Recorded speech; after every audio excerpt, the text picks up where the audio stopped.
Well, hey, what's going on, guys? Well, like you see, it is pouring rain outside. We're getting like 40-mile-an-hour gusts, and we are just not able to work on the house at all. So a few weeks ago, I went ahead and actually installed the door for the solar room and did all the trim. Let me show you guys that real quick, and then when we get back, I'll show you the project that I'm working on today. I went and picked up a 30-inch door, and I went over here to get it all prepped to install it, and I realized I made a dumb mistake. Instead of making the rough opening 32 inches for a 30-inch door, I made it 31 inches, and I have no idea how I would do that. Doesn't make any sense. I've been racking my brain of why, but this is kind of a common problem, so I thought I'd take the chance to show the mistake we made and how I'd go about fixing that, since I've installed quite a bit of doors in my time. What I'm going to do is I'm going to take off one of these lap studs. Now you notice there's no big header above this door because there's no load bearing on this wall. This board really is just here to create our rough opening and to fasten the door to. And so the way that I've fixed this in the past is I just take off that lap stud and replace it with a 3/4 board. So a 1x instead of a 2x. And what that does is this gives you 3/4 of an inch bigger space, which you can generally fit the door in there as long as the wall's not too crazy out of plumb. But the problem it causes is with the floor. Because we ran the flooring already, you don't want to make the door jamb not land on top of the floor at the bottom. So I've added little pieces of hardwood floor into it to fix that. The problem is this floating floor, you can't do that. And you can't just take a piece of wood out in the center of this span of the floor to fix that. So I'm gonna try to be really careful and push the door over to one side so that I can cover up that gap. A quick, easy job that should take me a couple hours is probably gonna take me the whole day just because of this dumb problem. But if you guys remember when we framed this was the board that was super bad, twisted and crazy, and we had to use it. Well, lo and behold, here I'm about to take that off. So all that hard work we did to straighten this board is all for nothing. I'm gonna go ahead and start taking this board off, and then we'll put the 3/4 board on, and then I'll cut that bottom plate as minimal as I can so that that bottom of the door jamb can fit in there and still cover up our floor, which hopefully I can get it done.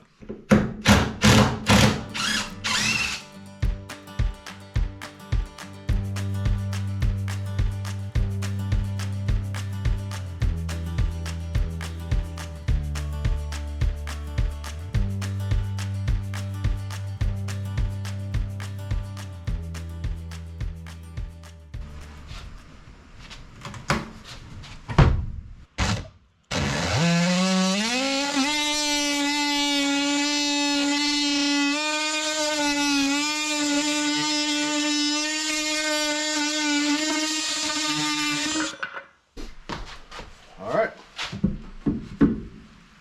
1x4.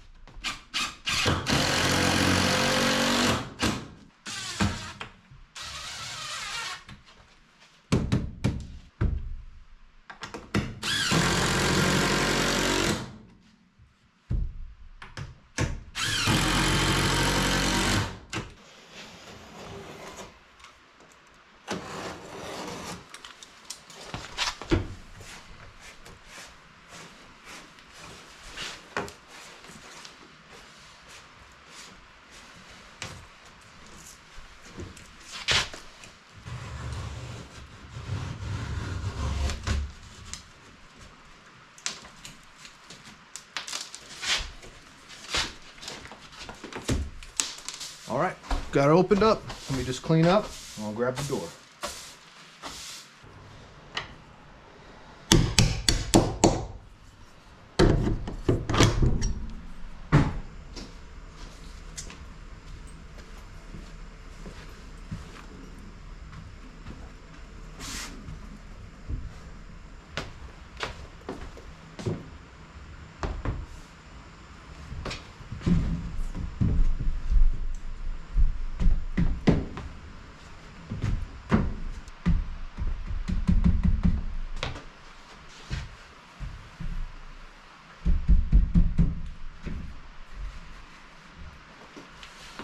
want it to be flush with the inside of the room, drywall. And we'll just plumb this up. Good. I'm just going to use my Brad gun and my favorite orange air hose. I actually hate this air hose, but it works really good for doing some small project like this. All right.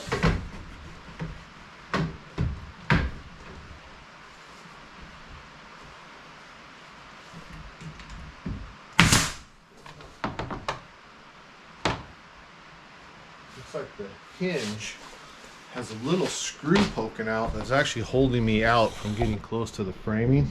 I don't know if you guys will be able to see that. That little screw right there. So I'm gonna grab a hammer, see if I can tighten that up, because I want that gap to be perfectly tight up against the framing.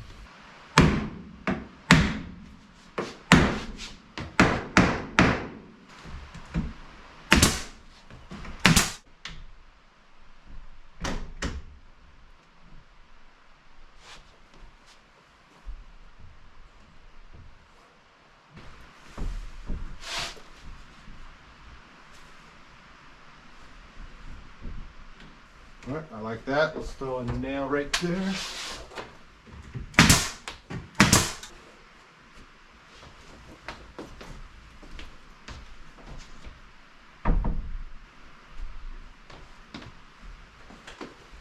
All right, we're gonna go ahead and mark our reveals. So I'm just gonna go with a quarter. So I'm just holding my tape up there and just marking a quarter. We'll do that all the way around.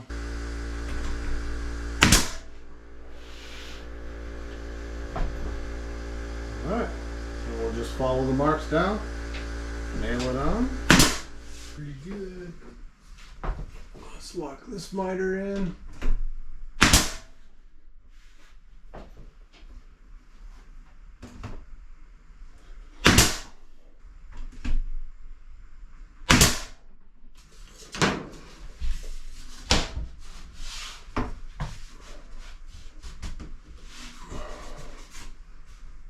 Look real nice, and then when you cock it, it'll just disappear.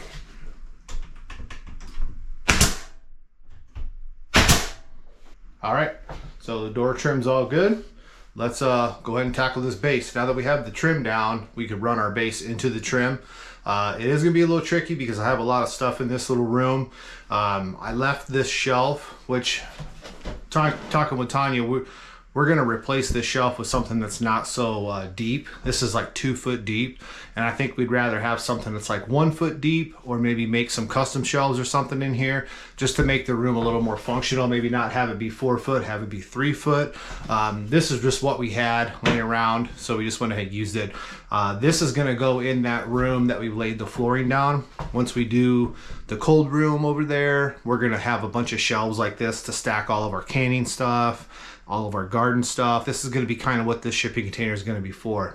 But for right now, I want to have all this shelf because I have all these tools in here that I'm using. So it's just going to be in here temporarily, but I left these little sliders on the bottom. And what I want to do is just be able to slide this out just enough to where I could get the base on this back wall put on, and then I'll cope the other base all the way around that back wall. So you want to start with one back wall and then work your way around. So I'm going to go ahead and cut that. I'm going to do it square to square, cut it to fit in there, and then we'll miter the other one and cope it.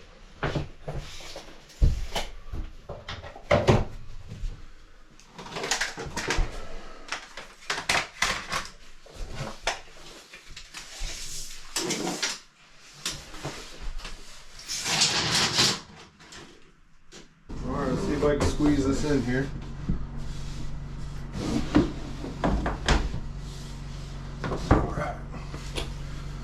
Alright, and I know that these brackets I put on for the cables from the batteries are hitting a stud, so I know there's a stud right there, and I can just take my tape and I can throw it out.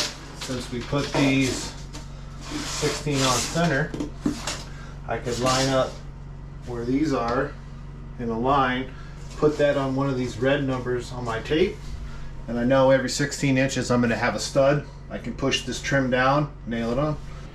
All right, so we got our piece on there.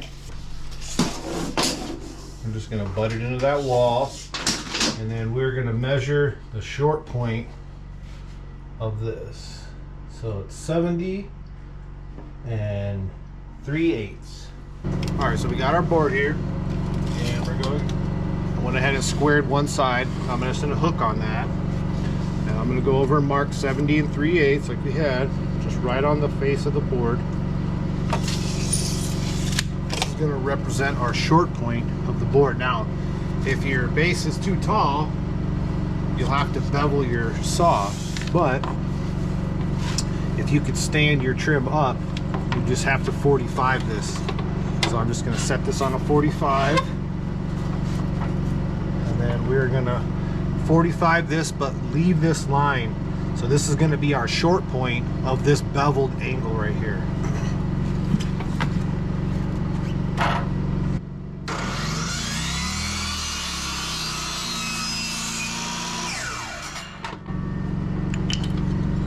Okay.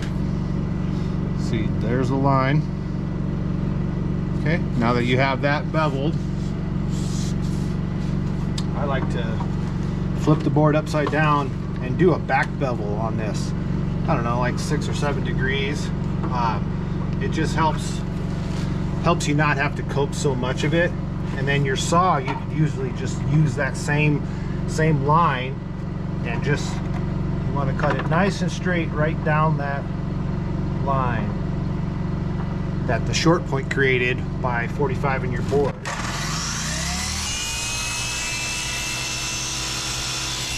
Alright, so now you have that.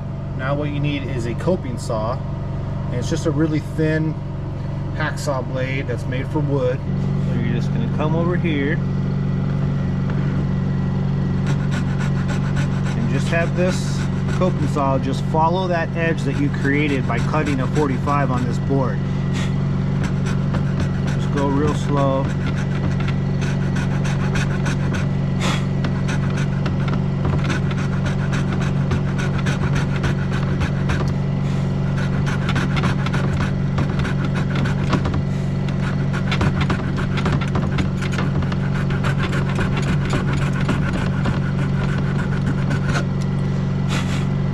Just need to clean up where your saw didn't get.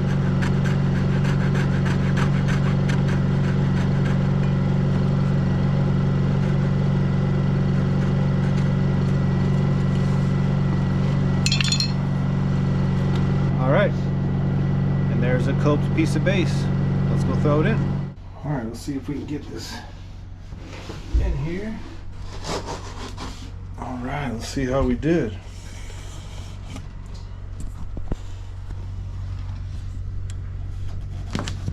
All right, looks beautiful. And I'll just do the exact same thing. I know that there's a stud right here from these brackets I put on the wall, because I found a stud. So I know I can put my tape right here and I can measure 16 inches and nail this piece of trim on, and then we can do the exact same thing all the way around the room. Cope and base is just way nicer than a miter. If you miter it, what happens is that wood shrinks a little bit, and both pieces of wood shrink. It opens up that miter. So there's really not a good way. I mean, you can glue them, but there's really not a good way, especially with this cheaper base, which is why coping is far superior than mitering it. So I'm just gonna go ahead and do the exact same thing with the other corners, and then I'll show you the finished product. All right, we got it all finished. All the trim's on, door set, everything looks good.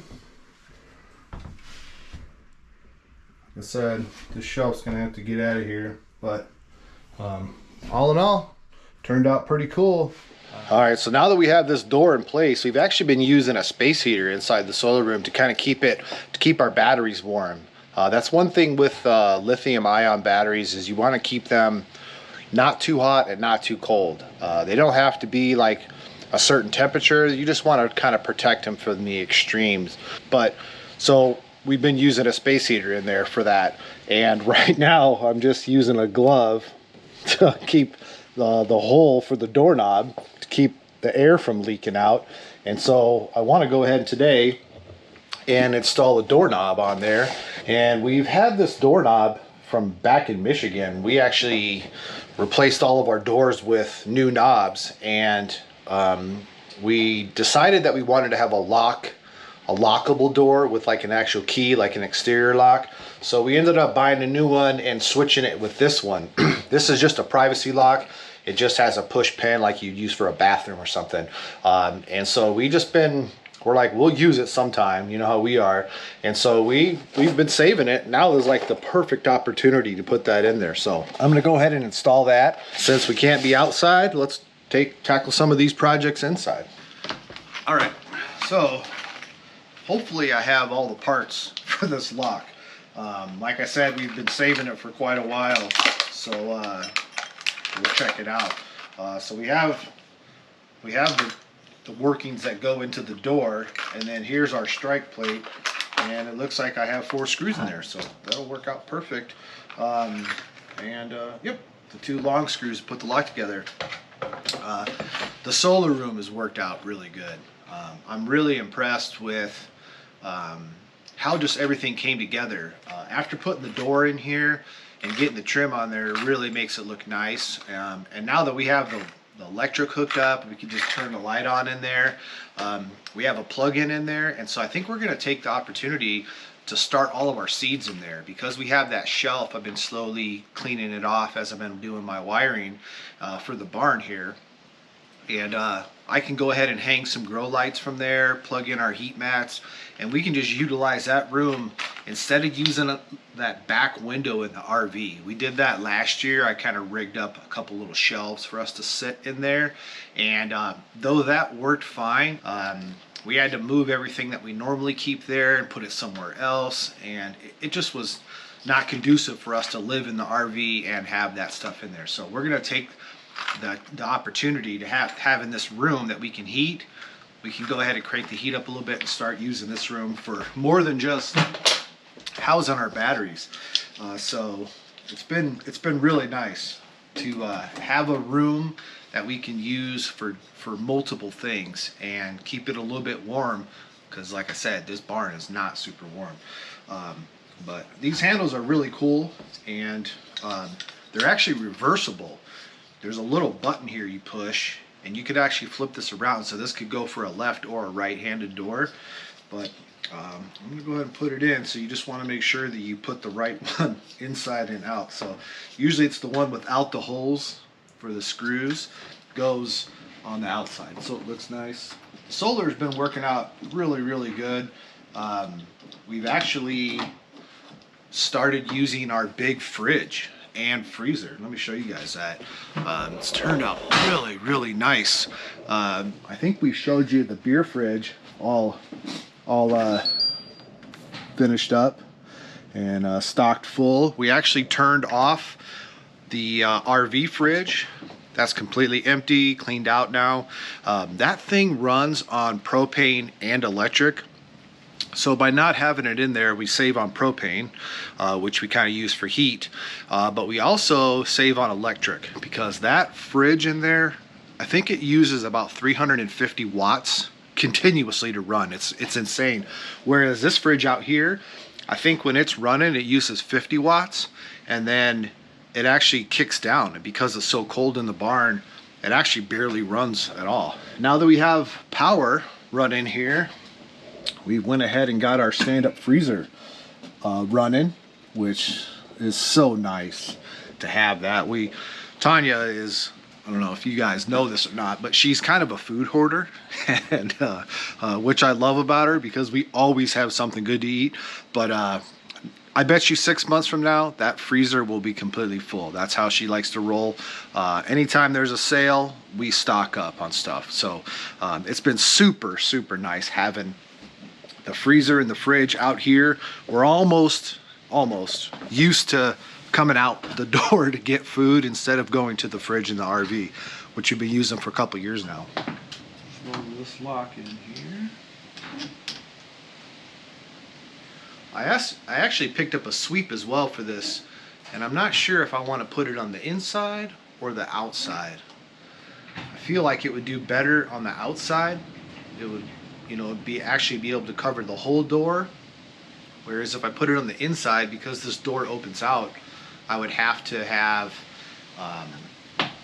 it go from like stop to stop. And I don't know, I'll have to look at it and see what's going on. But put this in here real quick. Pretty simple to put these locks together.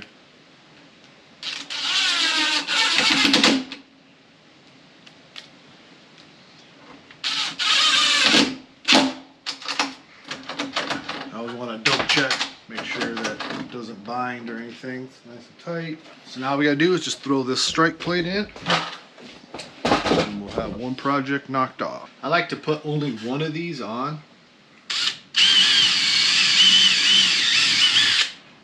I also like to pre-drill these holes. Just makes it stronger, I think. But so I just put one of those on, and then I'm gonna shut it and see how the latch actually grabs. See how it's not grabbing. And so what that is this door stop is too far forward when they installed it in the factory for the hole that they drilled. So what I do, I'm going to go ahead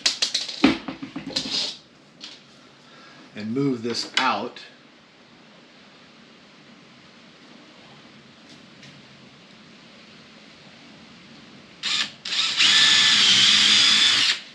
Put the other screw in.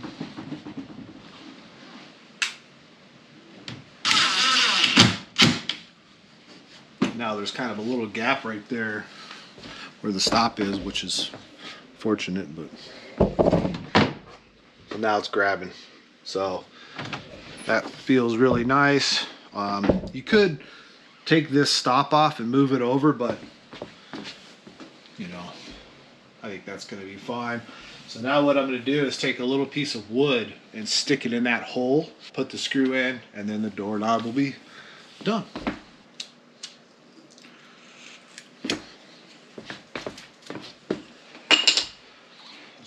Piece of shim.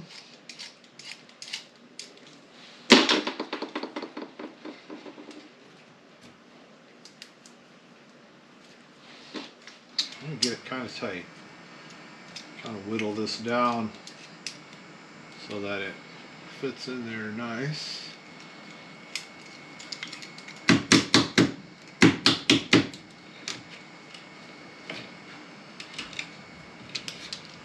All right.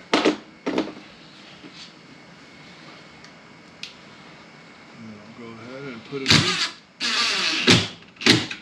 screw in there.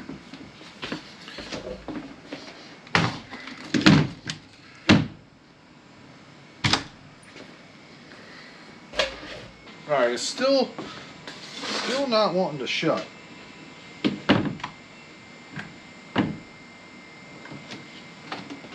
So what I'm going to do is just gently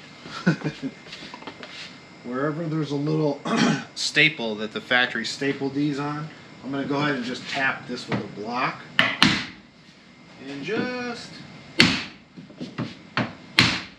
move it just a little.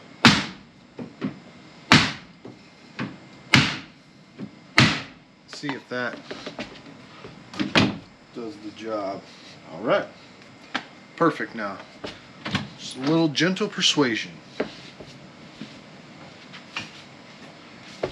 All right, so now as far as this sweep goes, I'm not sure if I want to put this sweep on the inside or the outside. So if I had it on this side, you know, it could go like it could cover the whole floor, the whole door, I should say, on the floor. But if I put it on the inside, then I don't have to see it from out here. So I'm not sure which direction. All right, so I kind of like the look of the door on the outside when it's shut without the sweep on it. So I'm going to go ahead and put it on the inside. So what I'm going to do is just take a measurement on the inside of this stop to the inside of that stop. And we'll just cut this down. So that is 29 3/8. So this stop is extra big, and we're gonna go ahead and just cut it 29 3/8. So looks like this side's a little damaged. Of course, you can't ever make anything good quality anymore. This side's actually pretty nice. So we can go ahead and save this side, just trim off the rubber a little bit, and then we'll cut this down on this side, and that way we only have to cut this metal one time, and it kind of makes these 3 screw holes kind of centered in the door. Measure twice, cut once. 29 3/8.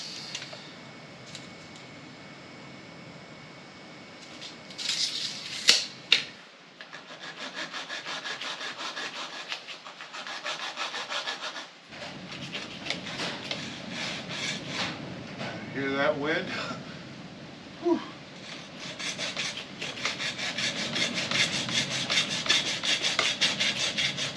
We're supposed to be having 46-mile-an-hour gusts today.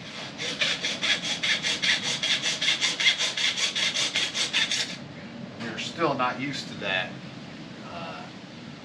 When the wind comes ripping through this valley, it really just rips through it.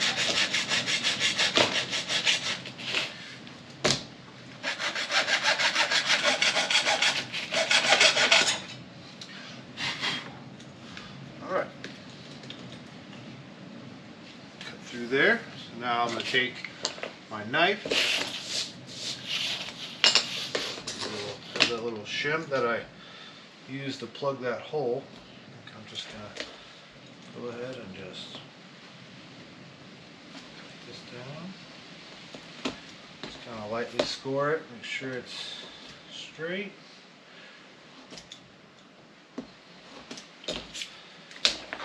All right, here's one side.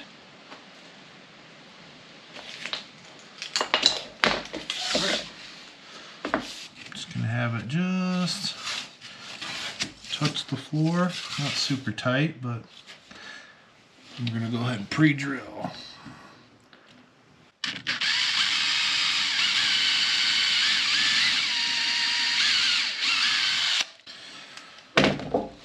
Here's the screws that it comes with.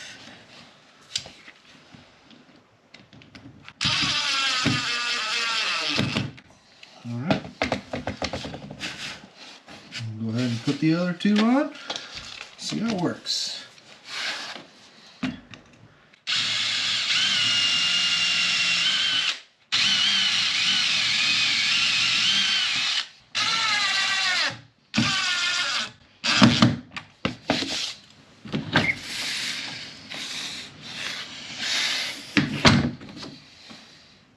Nice. It's obviously not super perfect. The way we were planning on doing this door is to use an exterior door that actually has like a sill, and you would actually set it down and have the door shut like our exterior door on our barn. But for just this little room, we're really not heating it that much. This works perfect. All right, let's go see what Tanya's got going on for dinner. Hey guys, so tonight we are gonna make ramen for dinner. We eat ramen probably once a week, and we make it from scratch. What I've already done is I have a pot of water going, and the meat that we are using is, anytime we get like a rotisserie chicken, we will save the bones and the skins and some of the meat and freeze it for nights like this when we want to make ramen. But first we want to crack open a nice cold one, and we are not sponsored, I'm gonna make that clear, but we did do dry January, and we have really enjoyed kind of continuing that whole, I don't know, process of not drinking or not as much. And so tonight we are gonna have this Athletic Brewing Run Wild IPA, and They are really good. It honestly makes you not miss having a real beer. Do you agree? I do agree. They also make a hazy IPA, which is like super good. The hazy one is even better than this one. Yeah. But this one you can get at Costco in a 12-pack. It's the best deal for sure. So, I don't know if any of you guys have ever tried a non-alcoholic beer and could recommend a good one. We are really into the IPAs right now, so we've been kind of sticking to those. But as far as we've done, we like the Athletic Brewing. Yeah, we haven't really tried a whole lot of the other ones just because sometimes when you find something good, you don't really want to go and like spend the money on something else. Yeah. But like we said, the hazy one is really good. It's even better than this one, but we always cheers to Tan Man. It's pretty good. Ramen. So while I have the pot with the meat and the skin and the bones getting ready to boil, I'm gonna cut up a few things. So this green onion is actually, I picked it today from the greenhouse. These overwintered from last year. So these have been growing for, I don't know, 10 months, I think. And obviously it's nice and big, but it's great for putting in ramen. I have a little bit of a sweet onion that I'm gonna cut up as well. So I'll do that really quick and then I'll show you the next couple of things that we're gonna throw in.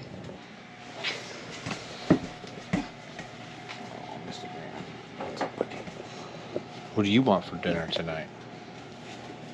Do you want breakfast for dinner, or do you want a topper?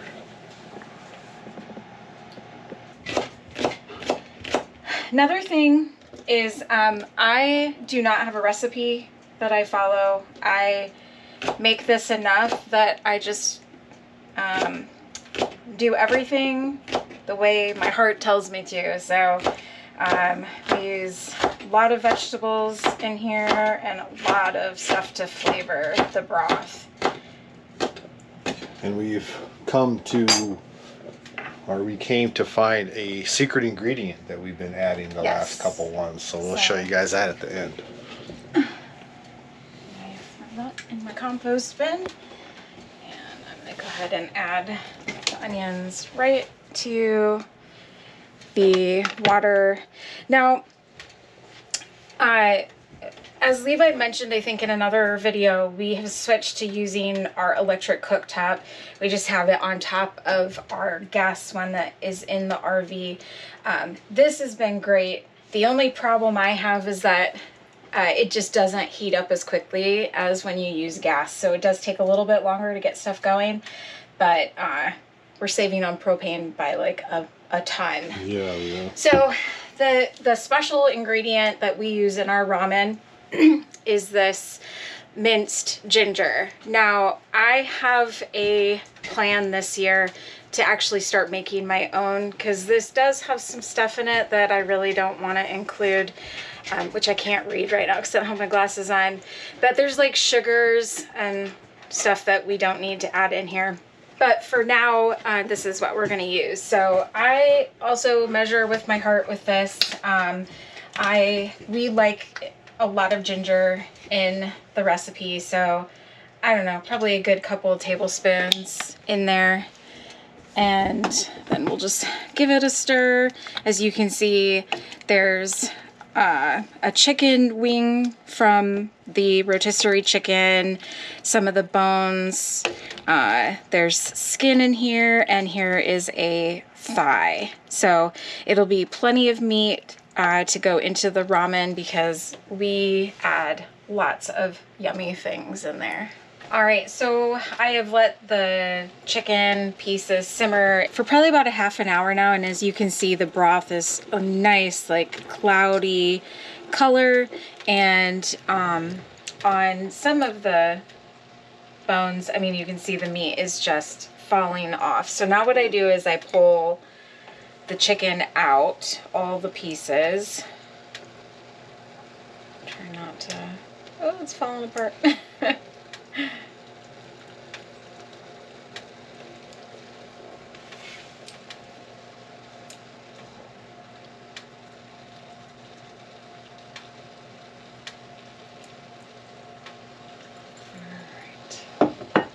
turn that down a little bit.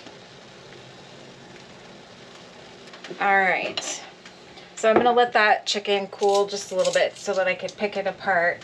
But what we're gonna do now is I'm gonna add some of the other stuff that we add. So we use coconut aminos instead of soy sauce. So I'm gonna go ahead and add, again, I measure with my heart.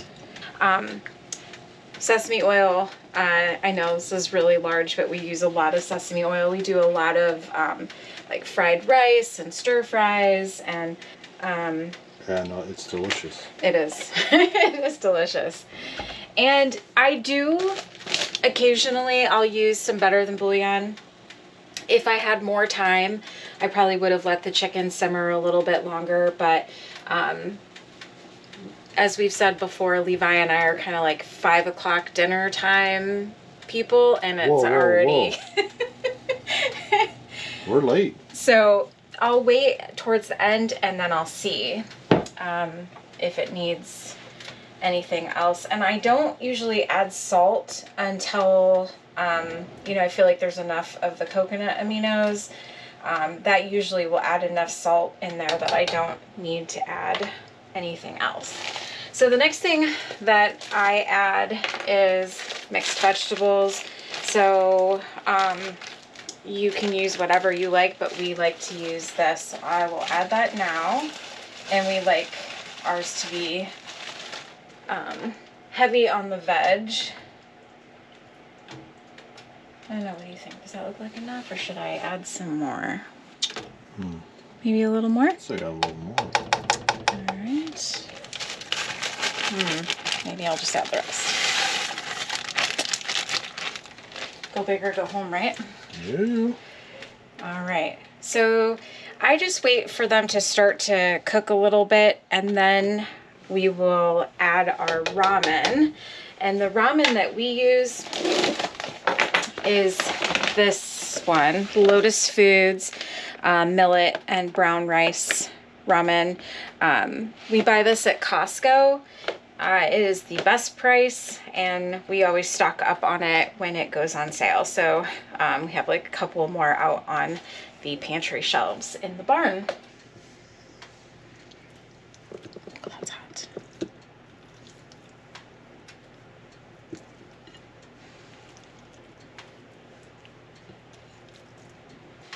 All right, so I did a little taste and it needs salt. So I am just gonna add some salt, try not to add too much. And I'll give that a taste in a minute here. But what I'm gonna do is we're gonna add our ramen noodles in now. And I did separate the chicken, and I like to put it right into our bowls. I don't want it to like cook anymore. And then this way I can make sure that we're both getting a good amount, because sometimes I feel like the meat separates, you know, and one person might get a lot more than the other. What are you saying? So I like to use 2 when I make it. And I'm just gonna put it right in there. Turn this back up a little bit. And it takes just a couple of minutes. And when the noodles, you can see they'll start to separate, I like to break them apart and let them go a little bit. And I'll kind of taste them along the way to make sure I don't overcook them, because you don't want mushy noodles.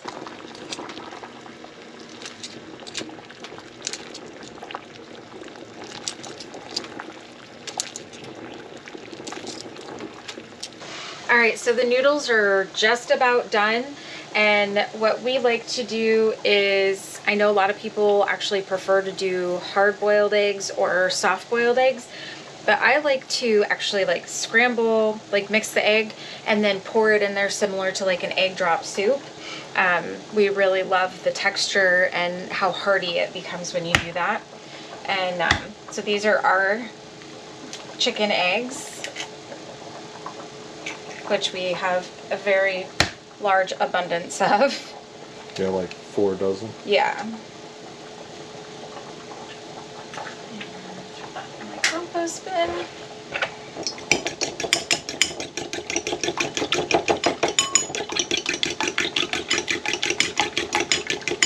All right. I'm actually gonna turn this off.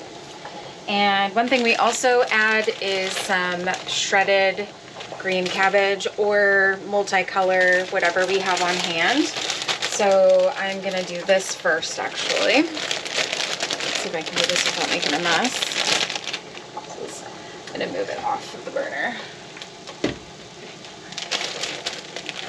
That's the one thing about the electric heat is it takes a long time to heat up and a long time to cool down. Yeah.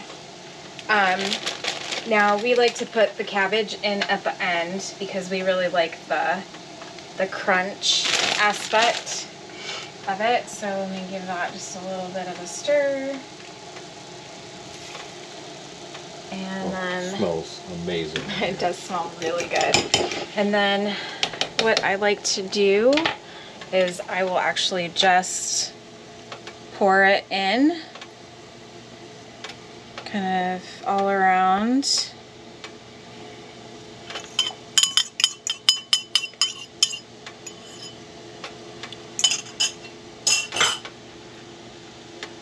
And then I'll give it a stir. And then that way the egg kind of maintains a little bit of a shape versus just being completely mixed in to the broth. So you can see, you know, a little bit of egg mixed in, and the cabbage is just getting a little bit tender. And so let me do a final taste test here, make sure it doesn't need.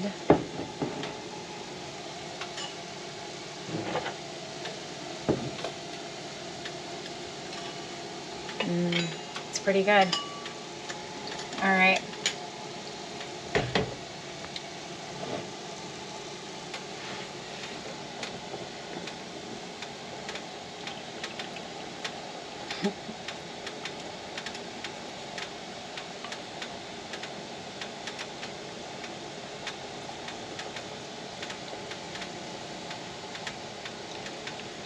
Look how beautiful these bowls are. Yeah, we got them at an Asian market in Bellevue, Washington, called Wajimaya. I grew up out in Washington State, and I used to go there all the time with my mom. So when we went out there to see my dad, I insisted that we went to that store, and we found these bowls there, which we've been wanting ramen bowls for a really long time. Yeah, we just couldn't find ones that are super cool. Yeah, and these were really reasonably priced, which is always really important to Levi and I. Make it a little easier. There's always a little bit left over, but Levi always gets seconds.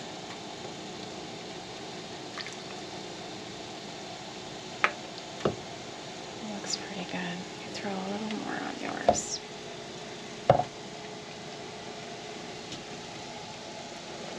All right. So another thing that we found when we were at the Asian market is this hot chili sauce. And so It's the secret we ingredient. love to top our ramen with it. This one's definitely very interesting. It's got like peanuts in it and little chunks of kohlrabi, which we didn't realize when we bought it, but it's delicious. Yeah, the first time we had it, we were like, what is this texture? Yeah, and I had to read the jar, but we're addicted now. yeah, and it's nice and spicy, which we love. Not much left in here, but I think it's time to eat. Give it a good stir. And I know our ramen is not super brothy, but it's okay, it's delicious.